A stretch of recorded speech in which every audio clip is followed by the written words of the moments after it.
This podcast is brought to you by ONNIT. Go to ONNIT.com and look at the great selection of supplements. If you find something you like, press in code Joey and get 10% off delivered right to your house. What's happening, you bad motherfuckers? It's Monday, the 19th of September.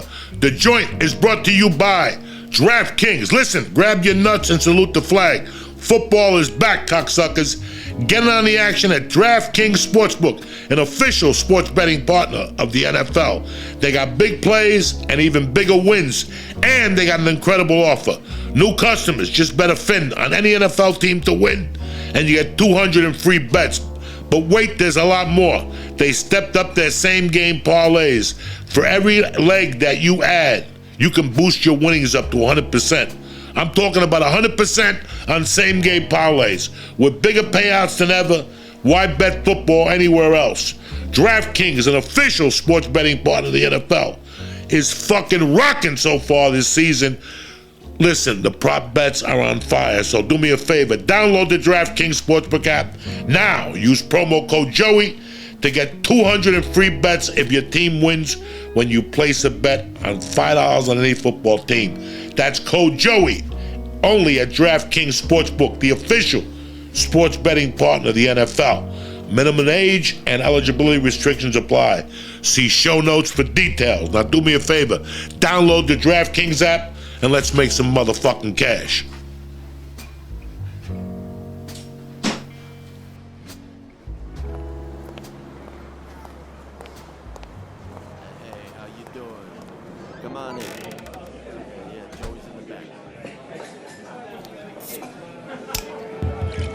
Check 1, 2.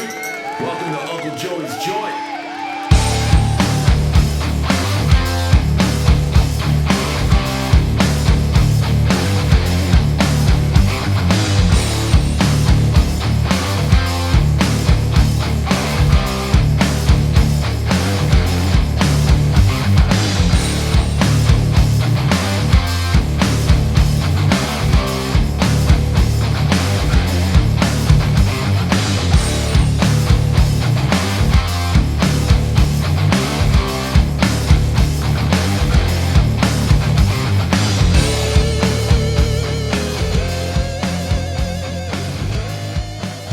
What's happening, you bad motherfuckers? It's Monday the 19th. Welcome to another fun-filled week on the motherfucking joint.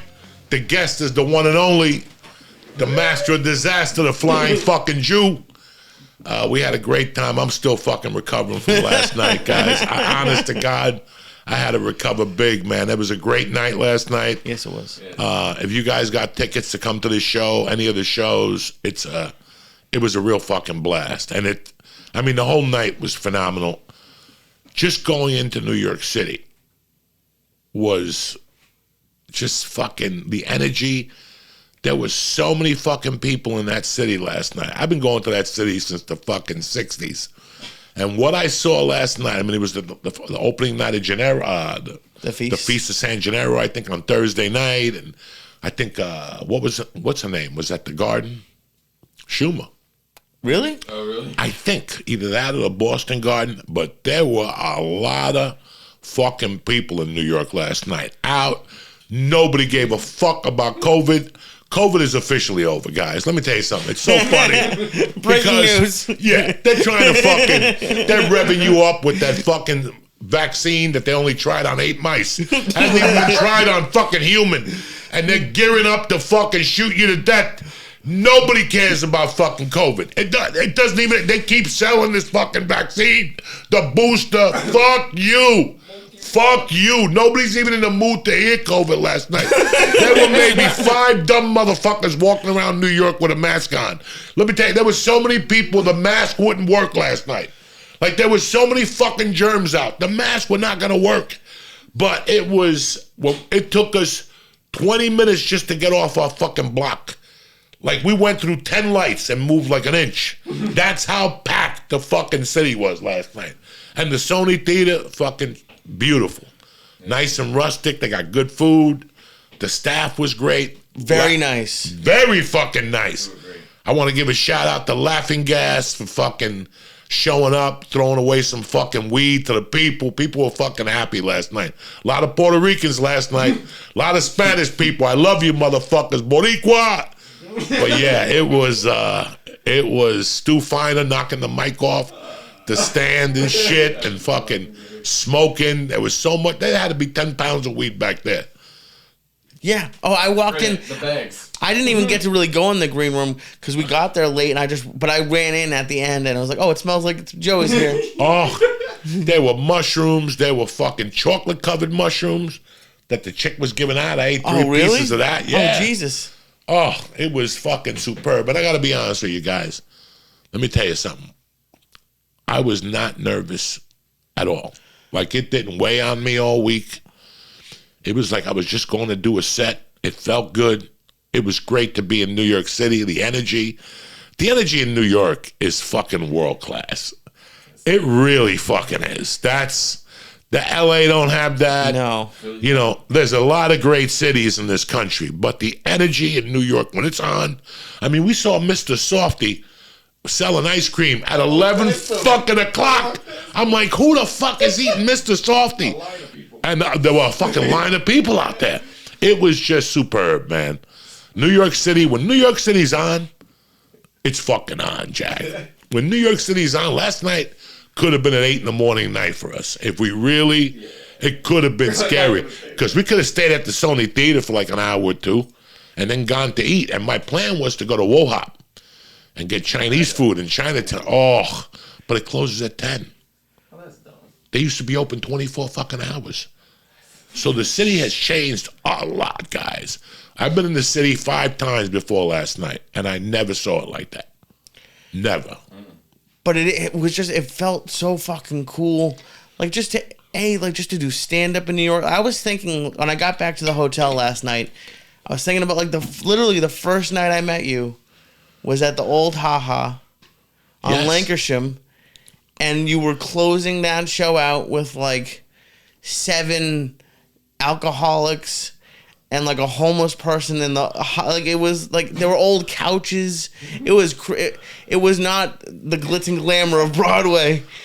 And fucking what 10 years later, it was just so cool. It was just there's no other way to describe it. That it was just an awesome, from every point of view, it was an awesome night. And I gotta tell you something. There was 10 big comedy shows going on in the city. Yeah.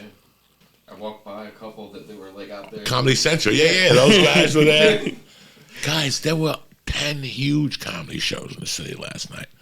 You know, I don't know how many bands played. There was bands in Times Square playing, right on the road. Fucking energy was tremendous, guys. You know, I don't know. Last night did not feel like a COVID night. Last night, what I saw, the people walking around, nobody was worried about COVID. Nobody gave a fuck. If you showed up with a COVID gun and sprayed it, they wouldn't have given a fuck last night. They would have said, fuck this. We're out to have a fucking tremendous time. You know, it's just weird when you don't do stand-up for a long. Like, I didn't know what to think when I got back here. I really didn't, guys. I was confused. I was going through a bunch of shit, and I just did not want to be caught up in people throwing bottles and stuff. I was hearing shit. And then over time, I said, I got to get my life together. I got to do something. Nobody's going to hire me to work. Like, nobody, not Costco, nobody's going to give me a fucking job, right? So I was like, God damn, I got to go crack some jokes. And as soon as I said, I'll do it one time and see how it feels. And it felt great. And it was what my house needed. My house needs for me to go out a few nights a week. Like, my house really needs for me to go out 2-3 nights a week. You have to. You know, you cannot sit in that fucking house. You know, this whole thing that happened for 2 years, people disappeared in themselves. During COVID, there was a time when I first got here, I'm not going to lie to you. Listen, this week, September 22nd is on Thursday. It's 1 year that I've been alive. Like, I've been alive for a year now. Why do you remember the day? Because what happened that was last the year? first day I went to acupuncture, and I was petrified. When she was putting the needles on me, I was fucking sweating bullets. I'm like, I'm going to give her COVID. She's going to give me COVID. And then I took a 1 o'clock private. Jiu-jitsu? Jiu-jitsu. I had never done it. I had lifted weights until then, but I had not done any jiu-jitsu. And against what I was thinking, I'm like, I got to go do something. Let me just go see what's going on up there. And I went in, and I remember as I left, I shook Coach's hand. He just called me, Sean, and I said, I'll be back. And I go, this was tremendous today for more reasons than one. I couldn't even move, like on the floor. I was so rusty from jiu-jitsu. I was breathing heavy. But when I got up that day, I go, okay. And now I'm headed to the premiere of The Sopranos. So all that happened in one day. And then... That was the same day? All the same day. Oh, shit. It was a Wednesday. And the car picked me up. I was a little nervous. My friends came. We all took a ride into the city. And when I got to the fucking premiere, I go, where are you going to drop me off? So they dropped me. He goes, right there. Well, he dropped me off into 2,000 people. It was on the street, and it was where you walk the green carpet, the red carpet, whatever. So when I got there, these people jumped on me, and I had nowhere to go. So I just started hugging motherfuckers, because what else are you going to do? I just was hugging, and I'm like, if I don't have COVID now, I'm never going to get COVID. I did the red carpet, and then I sat outside the theater. I was one of the last people to go in that fucking theater.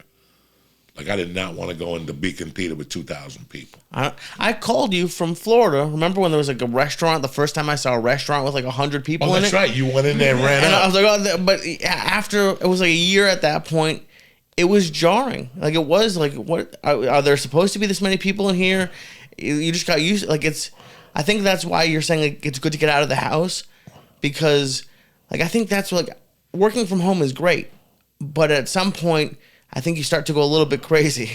Just like you go from your bed to your chair, and you're wearing like a nice shirt with like sweatpants, or even like maybe just shorts on, and then you go to bed, you got the Uber Eats coming, you go to Netflix, and then you're like, I don't know what day it is today. I don't know. I haven't seen anybody. The only person I see is Zoom. And especially like for you, what is it? 30 years?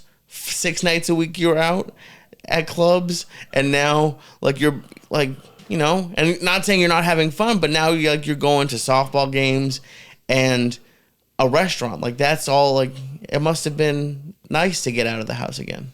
I think it was nice for everybody. Yeah. I think it was nice for everybody. A lot of people forgot how to act with the pandemic. That's what we're finding out now.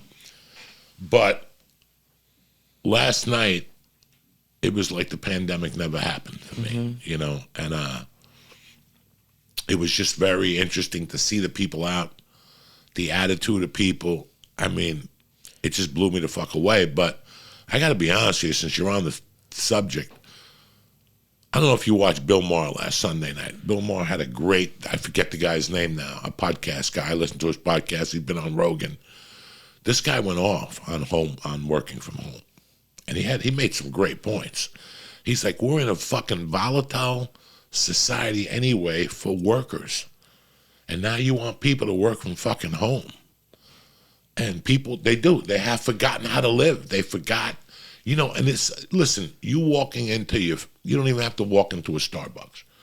But you walking into your favorite coffee shop and getting a scone and a cup of coffee in the morning before work, those are the things that we need. Yep. That little hand in hand with people. You know, it's great to walk into Starbucks and have a conversation with somebody early in the morning. They hit you with a shot of bad breath. You know, it's fucking. But all those things add up, guys. Yeah. You know, my life now, for a long time, I get up in the morning, I do what I got to do, and then I go to the gym. I get that over with. But after the fucking gym, if I don't go to jiu-jitsu, I don't see anybody. And even at the gym, you probably don't see many people. But that's why I like New York.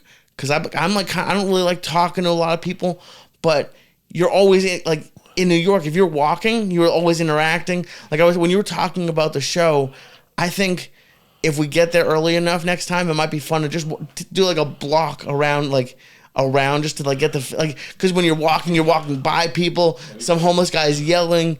It's just like I love walking around New York. Even and you used to talk about doing it smoking a joint. I've never even done that. I just like doing it just to like soak it in. Like a day like today, like yesterday, Sunday, it was fucking gorgeous. Yeah.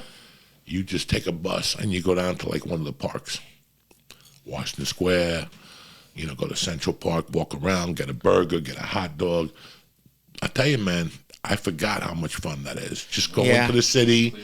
You know, you don't have to get fucking drunk. You don't have to do Quaaludes. You don't have to get your dick sucked. Just walk around. And you'll see people on the street playing music. You know, Yep. you'll see a bunch of shit. And that's harmony, man. That's what...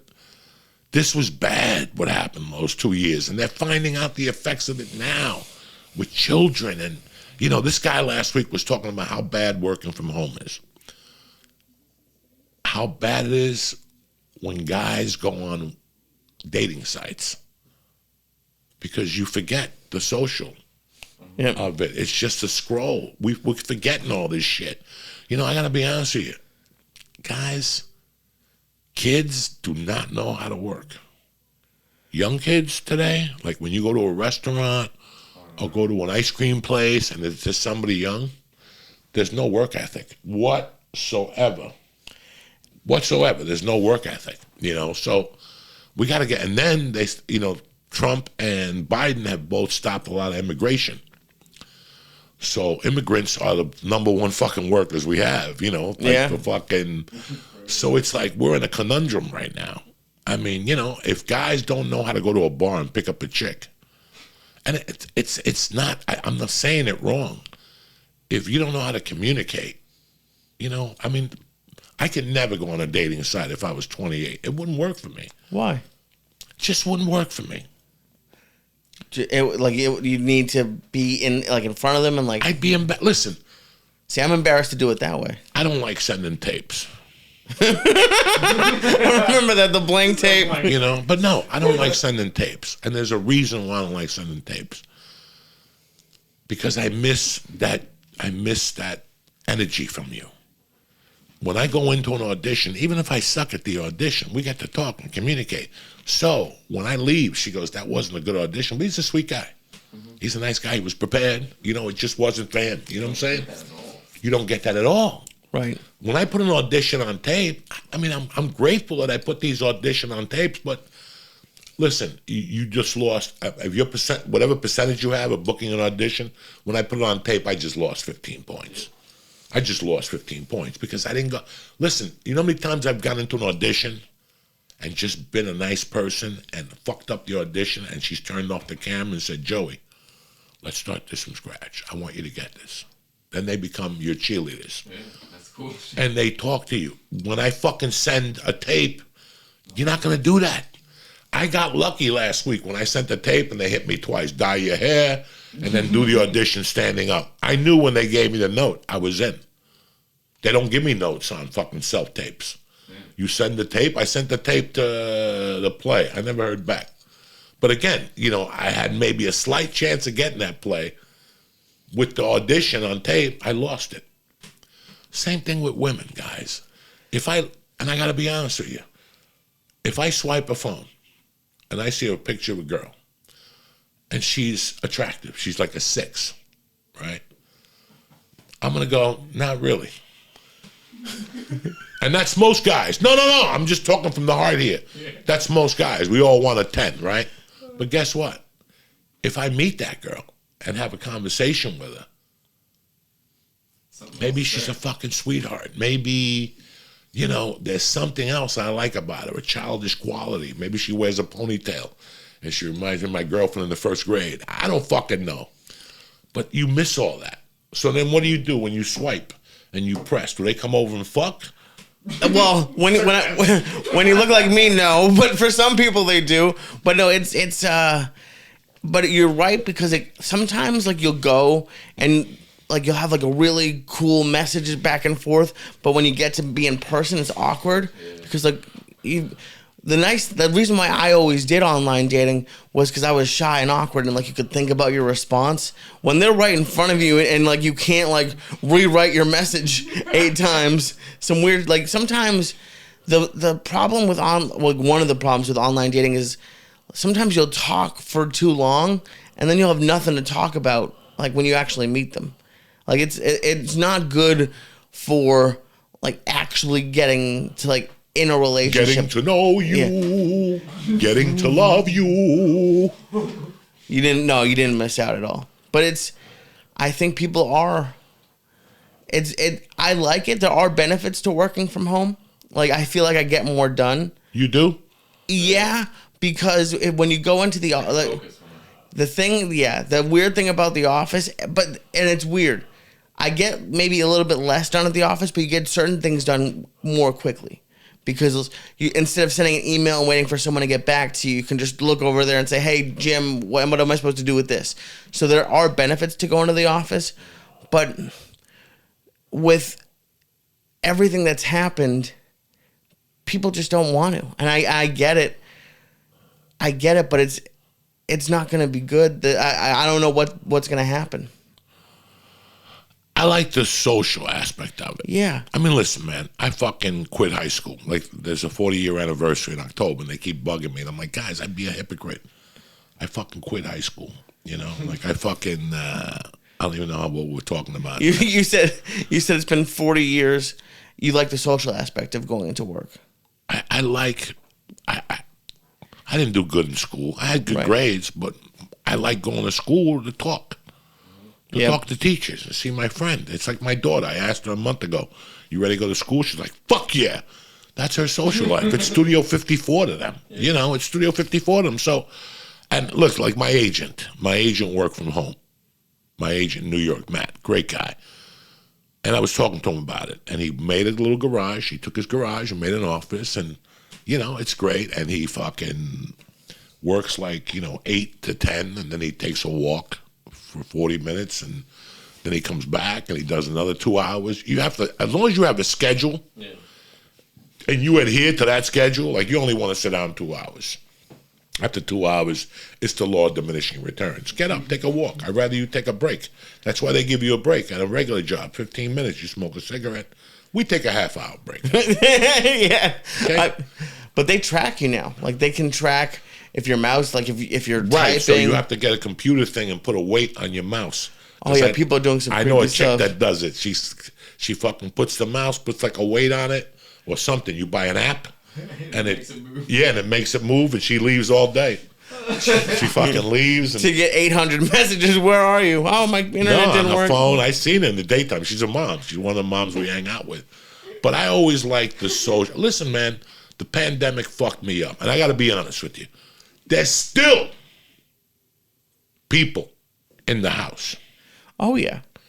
There's still people in the house. I don't know if you guys knew this. This weekend was a big weed expo in Jersey.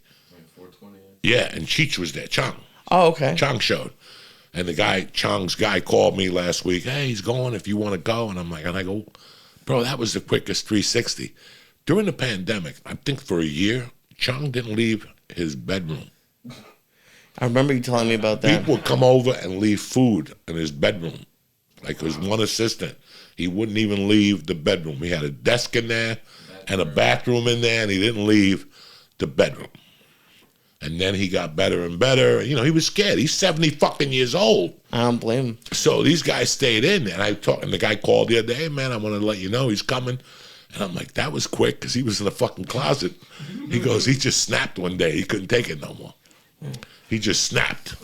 And that's what happened. You can't. Listen, man, you can't sit in this fucking house all the time. You can't. And I've learned that I'm not a house person. I'm not a house mouse at all. You know, I like going out. I like talking to people. I like going to the gym. Jiu-jitsu. I went to jiu-jitsu because I was lonely.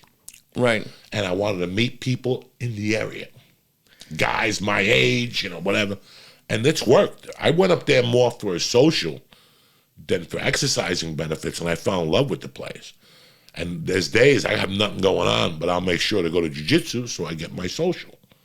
But how, like, just bringing it back to last night, because I think there's probably a difference between, like, the social you get jiu-jitsu and the social you get doing stand-up. Is that part of, you might not need to do it every night anymore, but do you need to do it every couple of weeks?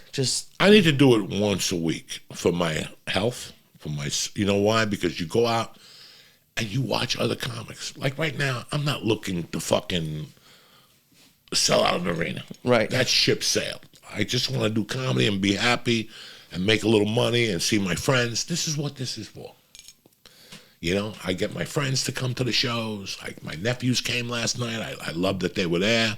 You know, next time my nieces will come. My other nephew's coming from Ruth Chris. He's going to bring some steaks next time. I was going to stop and get pastrami from the pickled herring last night, but I'm like, it's our first show. I don't want to stink up that SUV with pastrami and whatever. But no, the difference in my social with comedy and whatever. I mean, with jiu-jitsu, I'm a fat fuck. I'm in the third row with my gi all fucking twisted, and I'm breathing heavy, and I'm sweating, and my hair's all fucked up. When I go do comedy, you know, I don't know. It's more for me. I don't know. Like, I really liked the people I saw last night in the audience. Like, I really liked those people last night. They were fucking tremendous. And like, just even when, like, one of the first things you said when you got into the car, you looked at your Whoop and you're like, I burned 800 calories. And something that I think people might not understand, like if you're watching, you think Joe, like they might think like you're like the crazy, like wild, like really all the time. And you're really like, most of the time, you're kind of subdued and like, but to see you like go off on stage, it's fun. Like, it just, as your friend, it's fun to see you do that. Like, it was just like when you make yourself laugh on stage is the best. Like, the audience loves it, but like, even because you have a few different laughs, but you have one where it catches you by surprise, where you said something you've never said before, and it catches him by surprise, and the audience. It's fun to see like people have fun, like, you know. It's really fun to see people have fun, and it's really good when you're the Captain Kirk of their fun. Yeah, like you take them to where, you know, it's a great feeling, and you could do 1,000 things. You could get your dick sucked, and ice cubes in the mouth. Nothing matches being on stage. True. Listen, man, this is a weird thing to say, and I know Lee's going to relate to this, and he's going to go fuck yourself. But even when you're bombing, it's a little fun sometimes. Because at first it hurts. Like your first 3 years in comedy, when you bomb and your face gets red, and it hurts. But after a while, you have to look at bombing like, this is necessary. For me to strive, I got to bomb. I got to bomb good. For me to go home and get pissed off and go, fuck. You know, people need to get smacked in the face. There's some people that don't react well. Like, you see them in a fight, they'll go into the first round in a UFC fight, and they get beat up and thrown down. Then they come out the second round, they start smacking motherfuckers and throwing them out of the cage. Because some people need to get smacked 3 times to get them fucking going. So, for me, like, after I came, like, you know, in the beginning, when you're doing comedy the first 2 years, it's like fucking having a band and your first night, you know, first night. Fucking the cymbal breaks, the string breaks on the guitar, you know. Everything goes wrong. It hurts. That's psychological. That's trauma for some people. Yeah. I've had some bombings, okay, that have been traumatic. It's like coming too fast, you know. It's like fucking your favorite chick and coming in a minute. But at least you still come when that happens. When you're bombed, nothing good happens. But you bomb when you come. You bomb. But bombing is the first 3 years, especially when you get cocky and you invite your employees. You come on down, I'm going to kill it tonight. And all of a sudden you go up there and it's fucking, and your employee, the next day they're like, that was very interesting. And you're like, should I shoot myself now or in an hour?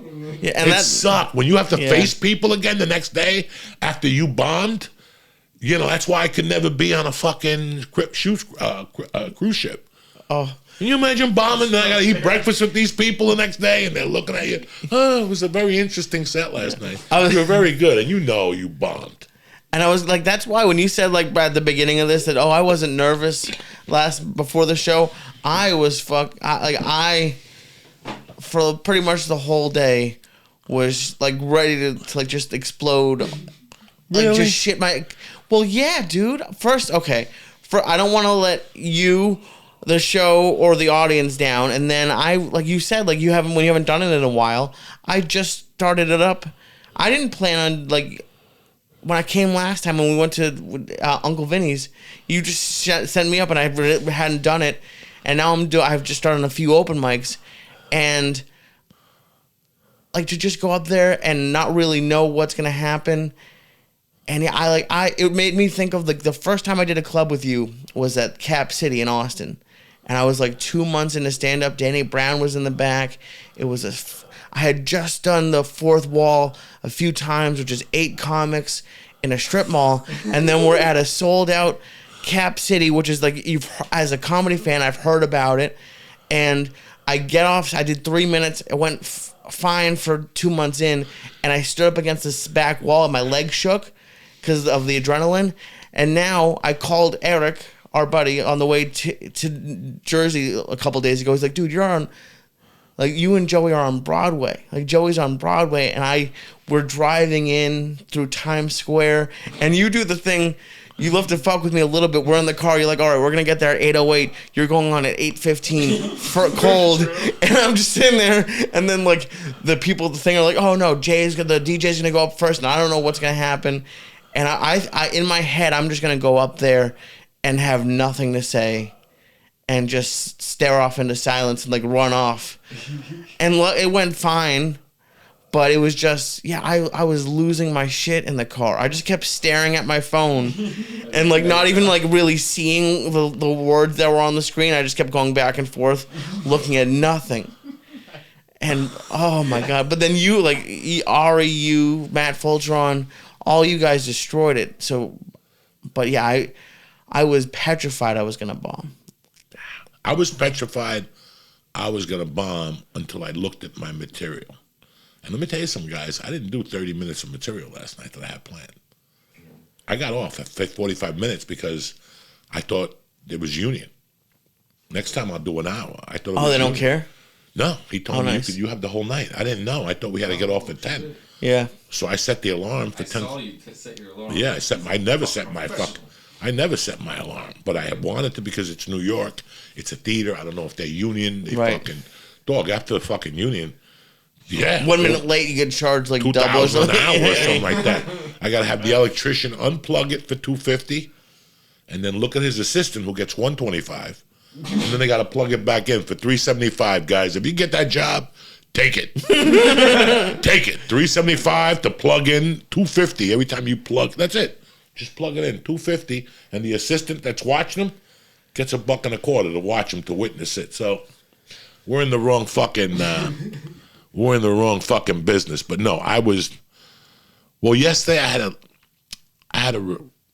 on comedy days, listen, I was a little worried. Let me tell you what my problems are.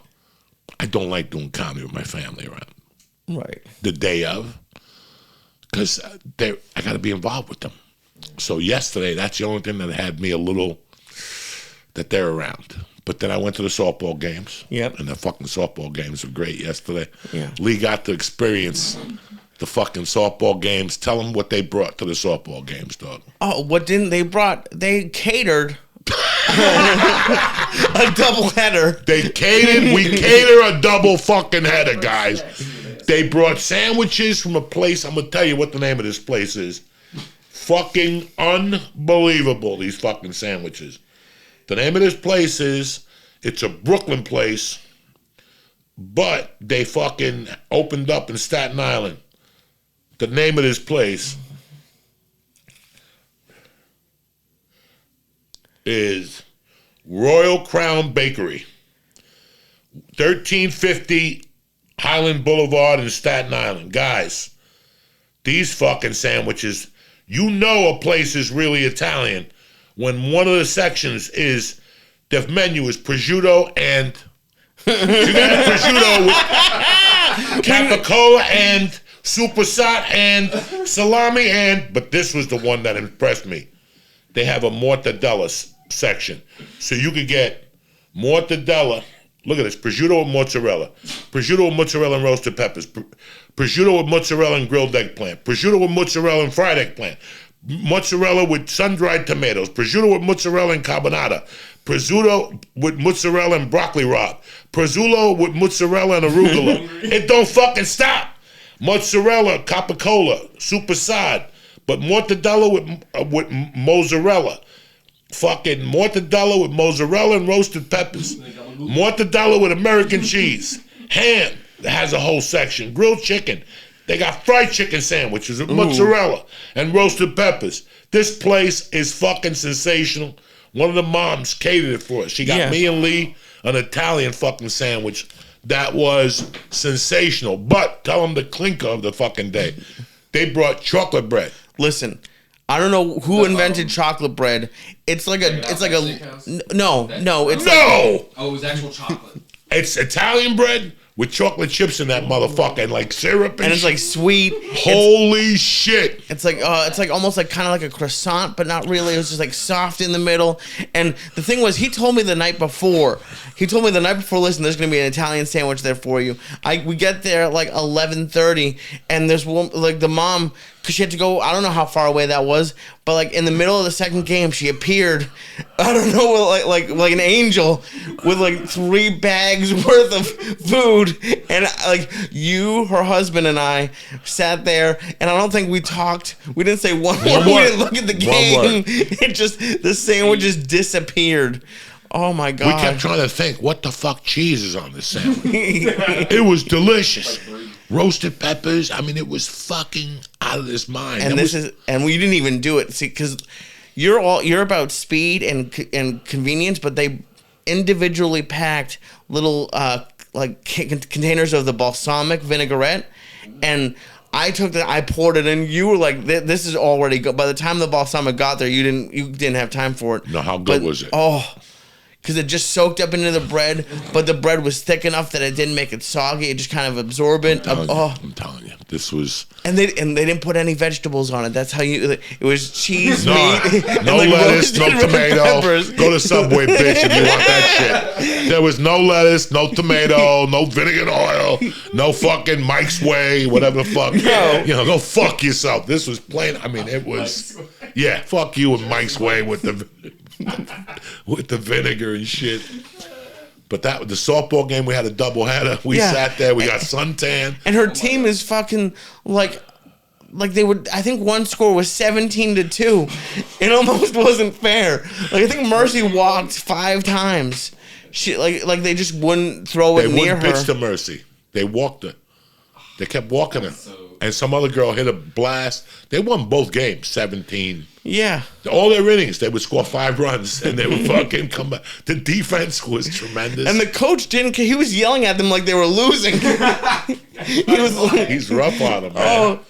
But they need that shit. It's a different. I'm happy you got to experience a Saturday with me here. Like, oh yeah, and I love how when you mess with the girls, because they're like 8, 9 years old, and you're like, Ava, you're a savage. And she just looks at you like, what am I supposed to say to this? And I show them knives. I bring them the girls' knives, and they go nuts. I wasn't going to say that part of that. I didn't know if that was out. Yeah, you took it out, and one girl was like, I don't think you're supposed to have that. You're like, don't worry about it. I take out this big knife, and I go, girls, this is your good luck charm. Let's go out there. Let's fuck these motherfuckers up. They're like, yeah. Oh, Uncle Joey, do you have the knife? Yeah, I got the knife. And then, like, everyone's paying the kids for a home run. It felt like it was like Jersey. Like, every home run, the kids got like a $20 bill.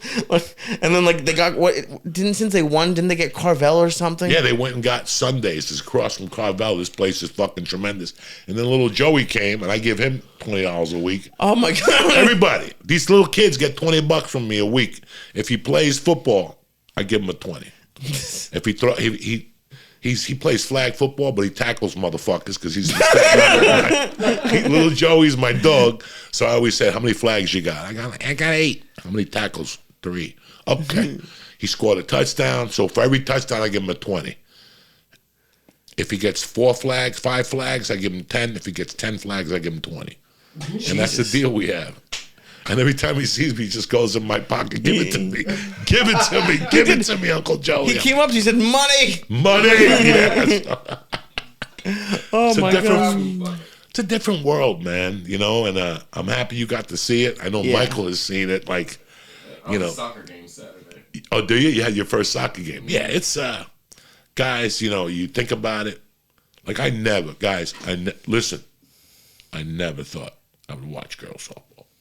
It's just not something that Uncle Joey would do. In fact, when I went to my father-in-law's, he was watching girls softball, and I said something to my wife, what's wrong with this fucking guy watching girls softball in the afternoon? And now I fucking live for it. I mean, I don't watch it on TV. Yeah, I was going to say, you're not... No, I go you to my have a family, game. you have a daughter playing there. It's not like, you're not watching, like, on ESPN2. But it's like you always hear about like work-life balance. Like you have work-life balance now. I didn't have it before, guys. And I had no balance. I had no balance in my life at all. And I didn't know what balance was. We don't get raised to have balance. We get raised to fucking succeed. We get raised to make it happen. You know, so I don't fucking understand that whole thing. You know, we're going for it. But I think I think it's doing good things for you, because there were some things last night that like I think old Joey might have got a little bit upset about, like just like, you know, like with the traffic. I just imagine, and you were like calm, like you were like people were walking next to the car. This guy was walking next to the car listening to your podcast. We were in it. He just looked over. Contact. He just turned to the side. It's like, there's Joey. Yeah, he looked at me. I had the window open at the light. He looked at me and he goes, I'm listening to you as we speak. I go, come over. And we started talking. He lived in West New York and shit. Yeah, listen, guys, you gotta, you know, I don't know. I fucked up. You know, I fucked up during the pandemic, and I'm sorry I did. I was a little too scared. But I missed being social. I'm a social type dude. Even, you know, 3-4 people. I love all that shit. Watching football with guys, you know. So this was rough for a lot of people, but I'm happy that people fucking are telling everybody go fuck themselves. That's it. Enough of this shit. You know, and now they're pushing the fucking, you know, they're pushing vaccines like a motherfucker again. You know what? Relax. Nobody's dying. What are you doing, you know? People are starting to get their bearings back, and I'm fucking happy. This messed with a lot of people. And last night, like I said, I'm not even thinking about it no more. Like, that's it. It's nothing to think about. You know, they keep pushing it, but we just say, fuck you, I'm not doing it. I mean, nobody, even the fucking, because the last couple times I went into the city, cab drivers and Uber people had masks on. They don't even have the mask on no more. So it's over. It's time to fucking get your mental together and get back out there and do what you were doing before this fucking shit started. Speaking of mental, now for a word from Better Help. What's happened, you bad motherfuckers? This podcast is sponsored by Better Help. Guys, do you ever fixate on a problem so long that you don't know how to take the time to find a solution? It can be tough to train your brain to stay in problem-solving mode when faced with a challenge in life. But when you learn how to find your way out, there's no better feeling. A therapist can help you become a better problem solver, making it easy to accomplish your goals. Listen, Dana helped me out a lot. I'm having a lot easier time now with my anxiety. I have little coping exercises. So do me a favor. Contact BetterHelp. They're going to make you right. BetterHelp is an online therapy that offers video, phone, and chat sessions. You could choose not to see anyone if you want, but it's much more affordable than in-person therapy, and you'll probably get a therapist within 48 hours. So do me a favor. When you want to be a better problem solver and take care of yourself, visit BetterHelp.com/Diaz. Again, that's BetterHelp.com/Diaz. I'm going to get you 10% off your first month. Who does that for you? Nobody. It's a Monday morning. I woke up in a good mood. So do me a favor. Go to BetterHelp.com. Press in code Diaz, and I'm going to give you 10% off your first month. All right, we're back, you bad motherfuckers. Don't forget if you're having some problems at home or, you know, you're struggling with focus or whatever, BetterHelp will take you to the next level. How do I know? Because they took me to the next fucking level. So, what else is going on in your fucking world, cocksucker? I'm doing really good. I'm happy that football's back. I'm just, but I really am enjoying doing stand-up. I can't believe how you dove back into it. You came, you did the Jersey show, and all of a sudden he's talking to me. I'm going to an open mic in New Hampshire. I'm going to see this. But it's, because I never said that I didn't like I've always loved doing stand-up, but I just couldn't see myself struggling at it for like 10 years. It just seemed, when you think about that, it's a lot to put on, like, at least for me. I overthink everything. I'm like, oh, 10 years, it's going to be too much. But then just doing it with you in Jersey, it just showed me how much, because I don't really have fun like that. Like, I don't know, I'm a quiet person, but there's just something about being on stage that, like, I feel confident in a way that I don't usually feel. And I could, like, talk to people. I don't know what it is, but it's just, like, I've already made a couple friends in Boston, and I'm doing them at, like, bars. Like, Worcester has, like, there's this one bar with, like, animal heads on the wall. It smells like feet. It's been there since, like, the 60s. I went to one bar where because my girlfriend grew up in that area. She's like, people die there. Like, they stab. One bar has an open mic, and they had to change names because someone got stabbed there, like, two months ago. So they just had to change names in the last year. But it's fun. It's fun to just, get out and do stuff. I'm having a lot of fun. Listen, those 10 years that you talk about and people worry about for anything, it's called an apprenticeship, okay? And no matter what you do, they're going to take years off you. No matter what you do. If you play the piano, you play the guitar, if you draw, whatever the fuck you do, they're going to take years off you. It's going to cost you somewhere along the line. But while you're doing it, you don't look at it that way. So if you're at home and you're thinking about doing stand-up or joining a band or whatever, don't worry about that, because when you're in it, you're in it. You're not, when you see fucking Matt Fulchon last night. Mm-hmm. Matt Fulchon has been working hard for 15 fucking years. He's not thinking about it. He's a fucking working comic, but in the back of your mind, you know that day could come at any minute. That somebody could see you. You could do a fucking video, because you don't know what it's going to be, guys. You don't know what it's going to be until you fucking try it. You might book a movie with fucking all the movie stars, and the movie tanks, and nobody knows who the fuck you are. But then you might just do a fucking video of you singing a song, and everybody knows who you are. You're never going to know what's going to take you to the next level until you do it. But if you don't do anything, you're not going to get to that next level anyway. So do it all. I was talking to Jimmy the other day, and Jimmy was going, 30 years in the business, you can't figure shit out. He goes, I do all these podcasts. Nothing works. Nobody ever says to me, hey, good podcast. He does Godfrey's podcast. Godfrey put a clip up. It got 1 million hits. Good for him. And guess what? African Americans are going to Jimmy Florentine's shows. So, do you understand? He did a bunch of white fucking podcasts. Nothing happened from rock music, Ozzy, Black Sabbath, Ozzy's Boneyard. He does what's his name? Godfrey. Godfrey's podcast. And, he said the right things on it. The timing was right.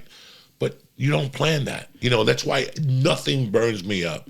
I saw some fucking jerk-off comics from New York about a year ago making statements about, I went on the Rogan podcast and nothing really happened for me. What do you think is going to happen? You think a bluebird of happiness is going to knock on your door the next day and go, hey, we saw you on Rogan yesterday. Let's open the floodgates. It's not like that. You might have to do Rogan 4 times before something happens. But if you're depending on Rogan to blow your career up, then you're wrong. It's going on Rogan and what work you put in after Rogan. It's not the Tonight Show that gets you to the next level. It's what you're going to do afterward. Right. But even for me, though, because that's so far away, like me making it in stand-up, I know people are going to be like, oh, you're 34, you're young. To me, I'm realizing that I'm getting older. And even though I'm still young, I don't want to look back in 20 years. Like you said, that 2 years, it went by quickly. I don't want to look back in 20 years and feel like I didn't give it a shot.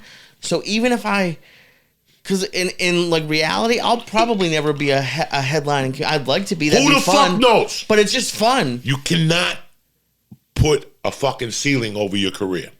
Right. You're going to do comedy. You're going to play the flute. You're going to do whatever the fuck you're going to do for your happiness. Yeah. Okay? And it becomes a hobby. And it becomes whatever you want it to become. You have a day job. So, but never, guys, listen to me. I used to be Lee. I used to sound like Lee. Okay? Life had to kick me in the fucking teeth to show me that anything is possible in this world. guys, take it from me. I was a felon. I had nothing going on. I'm not good looking. I lost my daughter. Nobody wanted to lurk with me, but I stuck with comedy. Nobody wanted to hang out with me. No, the line is nobody wanted to lurk with me. Nobody wanted to lurk with me, right? That's a shirt. Yeah, but do you think now at night I sit there and now I have a positive outlook more than I had before? Because when I did comedy in the beginning, yeah, it was to get out of being a criminal and become a human being, but I didn't know I was going to get to hang with Joe Rogan and Dave Chappelle and do comedy with Chappelle in 2001 and just 1,000 things. Guys, I never saw a movie. If you think I was telling my friends I'm going to be in a movie, but to go back to a podcast we did 2 weeks ago when we were talking about debt, and I'm like, listen, this is what I'm going to do. I'm going to be fair about this. I'm going to go into debt. If I make it, I pay the bills. If I don't, you're in debt. But I'm going to make it because I need to pay these bills. I don't want to live my life as a fucking deadbeat. Right. So, guys, when a kid was here, Joey came over the other day. We're watching college football. Little Joey. The reason why I give him $10 is because he didn't want to play. He goes there and he's like, I don't want to play. He's the toughest kid on the team. He's fucking a great athlete, and he's a little scared. He didn't like it. So I would talk to him every week. Joey, your father's going to fucking shoot you. You better fucking... He's a little scared. Your dad's going to shoot you. You better go in that game. But let me tell you what happened. He was here 2 Fridays ago because they come over on Fridays. The girls hang out, and then Joey hangs out with me down here, and my wife hangs out with Joey's mom upstairs. We're watching college football, and the guy scored. And I go, Joey, you run like that. And he looked at me like, and I go, Joey, that could be you. That could be you in 20 years. And I'm not lying to anybody. I'm not lying. That could be you, Joey. It hit him so hard, he just passed out.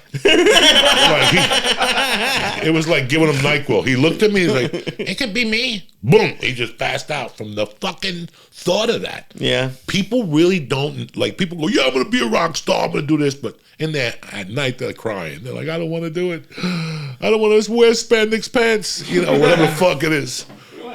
I don't want to do it. I don't want to do it. But don't ever fucking nudge yourself out. Because if your Uncle Joey did it, could you imagine what you could do? And I've been telling people this since I've been doing the podcast. If I did this, can you imagine what you could do with a loving family, no drugs, and people who care about you and shit? I did all this shit with nobody in my corner. Yeah, in 2000, I met my wife. I was 9 years into comedy. But those rough years, I did on my own. Those were bus rides, bombing, nobody talks to you. Triple runs. That is not a fucking great career. Sleeping in your car, eating Subway veggie and cheese sandwiches. That's not a great career, but it beat my alternative, which was prison. Yeah, that's a lot better than prison. It beat my alternative. It's a lot. Listen, man, I got into comedy to get out of this criminal world. And if I could do something with stand-up and stupid movies and auditions, I can't imagine what you guys could do. And how much... I know, obviously, when you're broke, it's not fun. No. But how much of that time was fun for you, doing those gigs and doing those triple runs? Was it fun in the moment? Guys, you watch MTV and you see these bands, and you're like, man, I wish I could do that. Be on a fucking bus with Zakk Wylde, but then now you're in the micro world. You're not hanging out with Zakk Wylde. I'm not hanging out with Dave Chappelle. I'm not hanging out with Joe Rogan. I'm not hanging out with Bill Burr or Dean. It's just me on a Greyhound bus. And it reminds you of Wanted Back or Alive. When Bon Jovi's singing it and he's in the video and he's on the bus and he's looking around and, you don't know those words. Like when you listen to his words and Bob Seger out on the road, the one song he's got, that's what, like for me, I didn't care if I was alone. I didn't care I had $3 in my pocket. I didn't give a fuck that my Walkman needed batteries. I was doing it. Even if I was a feature act for $100 a night, guess what? I'm in it. And guess what? It was a lot of fun. And that's why I tell people I do it all over again. Because I never knew what I was walking into. And how how long would it take, or how often would you see yourself improve? Would it be like every 6 months, be like, oh shit, I did like Every 90 days, I'd see something that would keep me alive for another 90. really? I would always go, if this doesn't change in 90 days, I'm quitting this shit.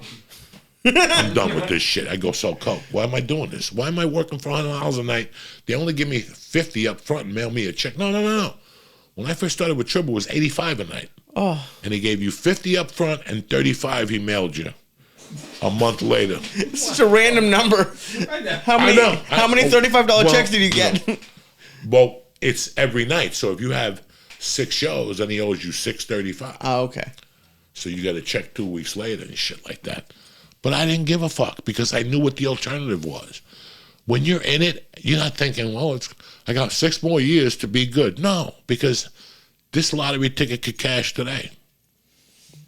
Yeah, or can never cash, which is, I mean, It's if you put the work in and believe in your heart and stay pure to yourself, you'll cash a portion of it. It's not going to be the 21 million you wanted. You know what I'm saying? It could be 2,100. But right. guess what? You did that. You did that. So when they pay me 2,100, I'm really worth 10,000, but I can't raise my hand. Guess what? I did this by cracking jokes. I did this by writing a song. Somebody paid me money to write a fucking soundtrack. You know, nobody knows my name. Can you imagine being a ghostwriter? You're sitting there at home watching TV, and your commercial comes on for Cadillac, and it's your jingle. You just got 300,000 in the fucking mail for it, because that's what you get from commercial music. When you do music for commercials, that's where you get rich quick. Yeah. You know. And you every time they keep playing, get, you're like, you get rich. Ching, ching. Quing, ching, ching. Jangle, jangle. So, just being in the game. Listen, if you think I'm any good at jiu-jitsu, you got rocks in your head. But I keep going because I know it'll change for me. I know eventually the switch is going to go off. I saw a picture. Did you demote yourself? Why did you do? Why did you take? I saw that. I was like, did he take away his blue belt? I took away my own blue belt. I didn't feel like a blue belt. It was a celebrity blue belt they gave me in LA. No disrespect to Alberto. He saw something in me. I was working hard and stuff, but I didn't feel like a blue belt. And then I understood what a blue belt meant, and I accepted it. But then I was like, I was off the mats for a year and a half. And if I sucked when I was on it at 3 times a week, how bad would I suck in it now? So when I joined Gracie, I started from scratch. I did a couple privates, and when I went in, he goes, if you want to put your blue belt on, you're more welcome. I go, not at all. I want to start this program from scratch. So I went in with 1 stripe.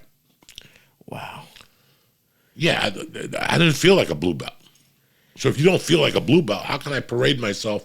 I'm barely a white belt with 2 stripes. That's how good I am.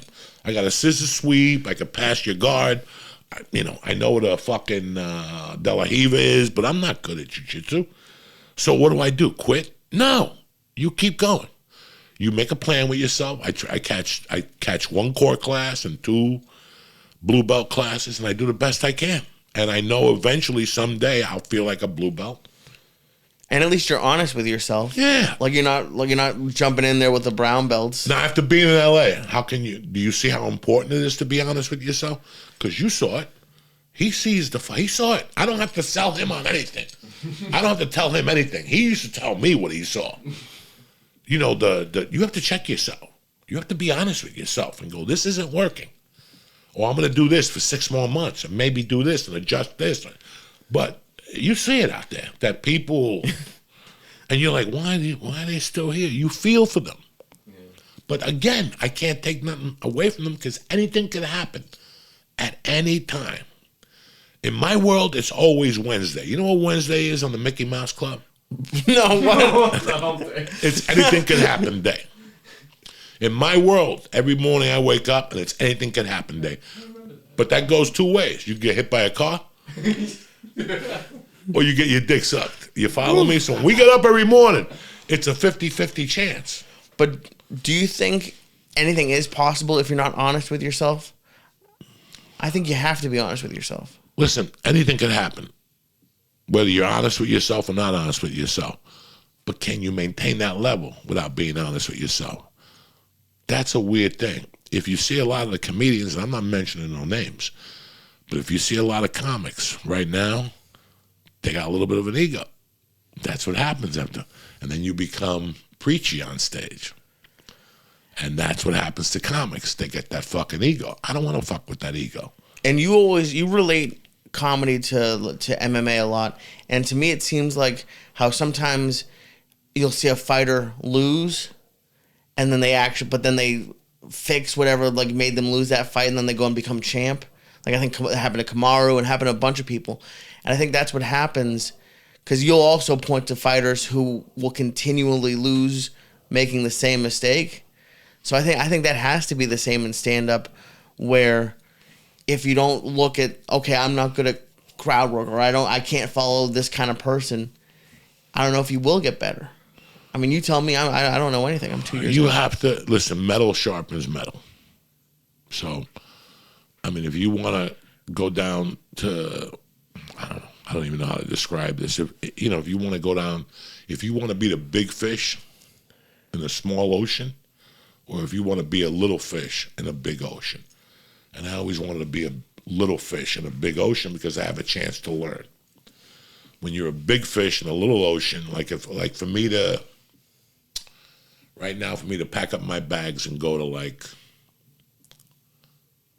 Denver, okay, and go there with ego and smash the open micers and bump them. Bumping open micers. Bump them, I'm going up next like a gangster, try to do that. It doesn't, I don't like that. I don't see the beauty in that. I never wanted to be that guy that came home and said, I was at the Comedy Store, and that's all I'm talking about, And, come on, guy. So, you fucking do the best you can. You stay honest with yourself. You look at other people and you go, wow, he's doing something that I'm not doing. He's doing something I'm not doing. What is he doing to get ahead that I need to do? And you'll see and you jump on. Life is a beautiful thing, guys. You could either fucking sit on the bench or go in and play in the game in life. It's up to you. And it's just fun. It's fun to, like, when you try something, like, as scared as I was yesterday. Like, and I'm not going to name any names, but we were doing a show in Vegas once, and there was a new comic who had just been doing it, and you asked him if he wanted to go on, and he didn't. And I get that. I get being scared to go on in front of, like, I don't know what that was, 1,000 people. But I think that might have been, like, the last time he did stand-up. Yeah, he lost. And you have to, when somebody gives you an opportunity, you got to jump on it. I mean, listen, if fucking Guns N' Roses called me today and they said, hey, we want your band to open for us, I got to evaluate the band to see if I'm ready for that. Are we ready for this? You don't know what you're getting yourself into, This is hanging out with these fucking savages. This is a different music experience. So you have to be where you're comfortable. You don't ever want to be somewhere. Like if I was doing comedy in 2000 and somebody called me to go on a major tour, I was a little stupid. I would have done it, fucked myself up, and then never worked again. Thank God nobody called me on a major league tour. They called me later on when I could do it, Right. But succeeding in anything, you got to stick it out. We've discussed this for fucking 12 years about just keep showing up. And good things are going to happen eventually. Eventually. What's that stupid fucking cliche expression? No good deed goes unpunished. I'm telling you guys that I'm living proof. Put your fucking work effort into it. You have to make a few sacrifices, Just a few sacrifices. Things that you really want to do that you can't do no more because this is what you want to do and this is what needs to be done. But it's also, that's why, whether, I don't know if you want to call it a hobby for me or not, but it's something that I don't really see what I'm doing for stand-up, at least not yet, as a sacrifice. And I'm sure eventually if I wanted to like take it to the next level, it might feel like a sacrifice. Yeah. But for right now, it's something that's only been fun. You like the Boston Red Sox, right? Yes. You like the New England Patriots, Of right? course. Okay, so when you fucking put your sneakers on and you leave your children, your wife, Athena, I leave Mercy and my wife to fucking go do whatever. That's huge, guys. There's people who will never do that. You know how hard it is for some people to put their sneakers? You know how hard it is for me to put my sneakers on at 7:30 for a fucking year I was here? Wasn't going to happen. Wasn't going to happen. But once you're willing to make the sacrifice, just that alone. I mean, if you live by yourself and you're a jamoke in a basement and you have a pet lizard, it don't matter. You know what I'm saying? Hey, then let lizards fun hang out. Yeah, we don't even eat lizard meat no more, so No. that's good. But, you know, everything's a fucking sacrifice. When you have to go out at night, you like the Red Sox. You know, if it's a Sunday night, New England's playing, late game, you have to go do a spot. You know, these are all sacrifices, guys. I have to walk away from my daughter at dinner. It's all fucking sacrifices, and you know what, man? I think they always get rewarded. I think everything gets rewarded. I told you guys once that the universe takes care of you. But they have to see that you're making a fucking effort. And that's the most important fucking thing. And that's it for a beautiful fucking Monday morning in September. We're not fucking around. We're going to keep you here all day. It's Monday morning. We just want to put a good word into your ears so the rest of the week is fucking beautiful. I'm doing the Sony Theater again. October 8th. Do not pay over $40 for tickets. Lee will be here with me again, and the show's going to get bigger and better. I see it coming. I want to thank the Sony Hall for even thinking of me, and it all worked out. And my fucking, the biggest star of the night, Saturday night, was Laughing Gas. I want to thank Scott and Joe Pepper and the crew from Laughing Gas. They came, they gave away T-shirts, they gave away bags, they gave away bags of reefer. Just a tremendous, I'm very proud to be together with Laughing Gas. They really did a great job. And that's it, and that's that. Thank you, brother. Thank you. Thank you, Mike, for coming last night. It was a lot of fucking fun. And it's Monday morning, cocksuckers. You own this bitch. I'll see you, cocksuckers, Wednesday morning. Tip top Magoo. Now for a word from my fucking sponsor, Jack. All right, you bad motherfuckers. I want to thank LEE SYATT. I want to thank Mike. But most importantly, I want to thank you savages for always having my back. This week's podcast, today's podcast, is brought to you by Better Help. Guys, you have problems. You're having a hard time solving problems. You don't know what you're feeling. It could be tough for your brain to stay in problem-solving mode when faced with a challenge in life.